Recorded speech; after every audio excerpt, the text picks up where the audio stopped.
చక్కని సీతకి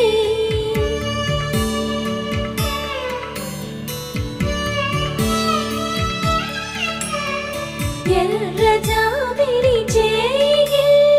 రాముడేడని అడుగుతుంటే చూడలేదని పెదవి చెప్పే చెప్పలేమని కనులు చెప్పే నల్ల పూసైన